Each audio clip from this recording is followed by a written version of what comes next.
శ్రీమాత్రే నమః.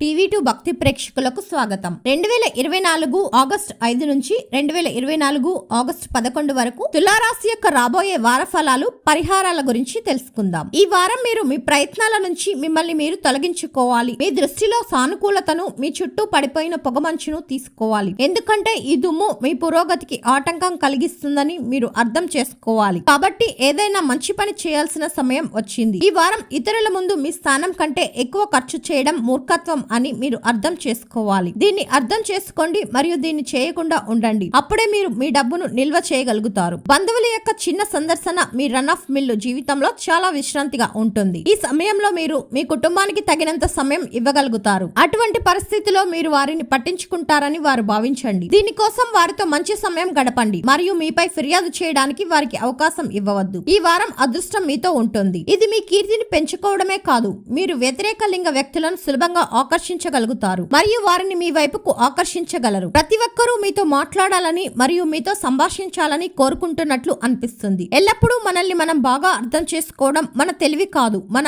అహం. తర్వాత మనం చాలా ముఖ్యమైన నిర్ణయాలలో తరచుగా తప్పులు చేస్తాము. ఈ కారణంగా మీరు చాలా ప్రాణాంతక పరిణామాలను అనుభవించాల్సి వచ్చింది మరియు మీ కెరీర్ లో కూడా ఈ వారం మీకు అదే జరగబోతుంది. కాబట్టి జాగ్రత్తగా ఉండడం మీకు మాత్రమే ఎంపిక. ఈ వారం మీరు చేసే కృషి ప్రకారం తదనుగుణంగా మంచి మరియు విజయవంతమైన ఫలితాలను పొందే అవకాశాన్ని మీరు చూస్తారు. కాబట్టి మొదటి నుంచే కష్టపడి పనిచేయడానికి సిద్ధంగా ఉండండి మరియు మీ ప్రయత్నాలను వేగవంతం చేసేటప్పుడు మీ మనస్సు మీ విద్య వైపు దృష్టి పెట్టండి. చంద్రుడి రాశికి సంబంధించి 5వ ఇంట్లో శని ఉండడం వల్ల బంధువు యొక్క ప్రదేశానికి ఒక చిన్న సందర్శన, ఒక కఠినమైన పని షెడ్యూల్ తో బిజీగా ఉన్న రోజుల్లో చాలా విశ్రాంతిగా ఉంటుంది. ఈ రాశి వారు పాటించవలసిన పరిహారం: ప్రతిరోజు 24 సార్లు ఓం శుక్రాయ నమః అని జపించండి.